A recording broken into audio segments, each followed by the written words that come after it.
Criminal defense lawyer Randy Zelin joins me now to discuss. I want to hit on that last point first, how nobody ever thinks about the victim. Interestingly, the victim in this statement that, again, has gone viral, and let's lay plain here.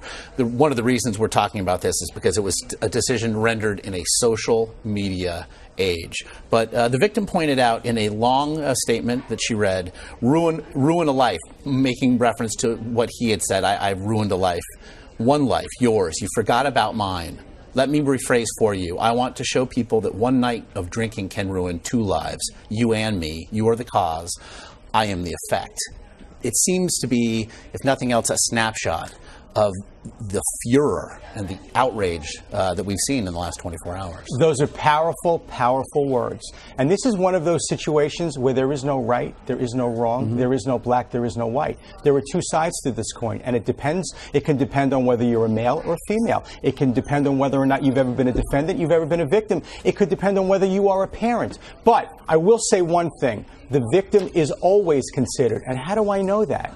Well, I'm a former prosecutor. I have dealt with victims of sex crimes. As a defense lawyer, I have been able to convince prosecutors not to charge someone. So it can go from the onset where a prosecutor can say, ma'am, I'm really sorry. I feel for you, but I don't believe that I can get a conviction here. Therefore, I'm not prosecuting this case. This case went to trial and went to sentencing. So the entire system and the thrust of the entire system was put on this young man's shoulders. So yes, she was considered. Well, you can also see, though, the prosecution had asked for 6 years. He had faced up to 14. He gets 6 months.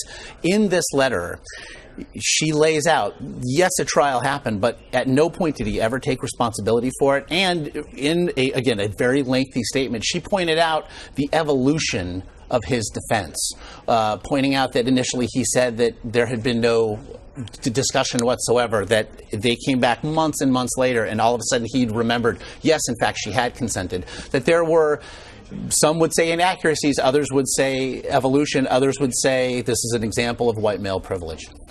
First of all, let's start with the last point first. I don't believe that is nothing more than a soundbite. White male privilege. This is not about white male privilege. What I know about this young man's family, they are a hardworking, middle-class family. He's not necessarily a young man of privilege. He went to Stanford University. For all we know, he's there on a scholarship. He had aspirations to be an Olympic swimmer. He could be a very, very smart young man and be there on an academic scholarship. So let's throw that out. That sounds great, but it has no place in the conversation. As far as I'm concerned, it's easy for all of us to sit and second guess what a judge did. But until you're sitting there in that judge's living room, in that judge's kitchen, in that judge's bedroom, where he is agonizing, or she is agonizing over what to do with two lives, not just one life. She is right. And I have been there. I've watched judges say, I've got to get off the bench and rethink what I'm doing before I pronounce sentencing. Sentencing is not just about punishment. It's about all kinds of things. It's about deterrence. It's about respect for the law. It's about rehabilitation. It's about giving someone a second chance. And it's about recognizing collateral consequences.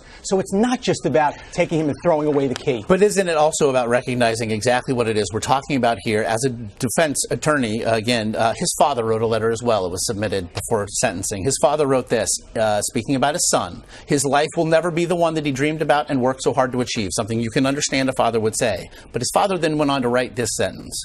That is a steep price to pay for 20 minutes of action out of his 20-plus years of life.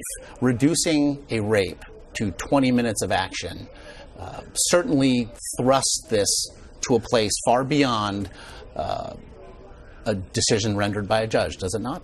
Poorly chosen words, and in a time where apparently political incorrectness seems to be the new norm. But is that politically incorrect, or is that an absolute tone-deaf re-rendering of facts? No, I think what it is a father of a son, a father of a child, who, before this happened, woke up every day thinking, my son is going to be a star. He can go to the Olympics. He can become an orthopedic surgeon. I have devoted my life to giving my son the chance to be great.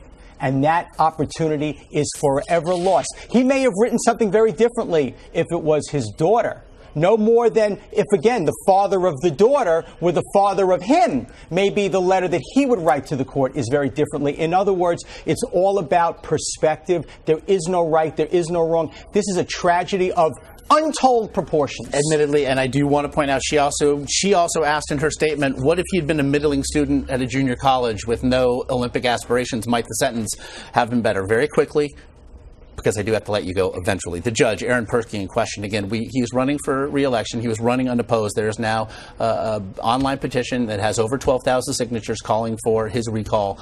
What do you make of that? Never going to happen, because imagine, talk about a slippery slope. Oh, you don't like a judge's decision? Let's get a bunch of signatures and get the judge removed. The judge should be able to sleep at night knowing if I give a well-reasoned, well-thought-out decision, I exercise my discretion appropriately. You may not like it, but that's my sentence. You want to be a judge? Run for office and then sit in my chair and tell me what I should be doing. Randy Zelin, pleasure having you. Thank you. Good, you. sir. Thank you.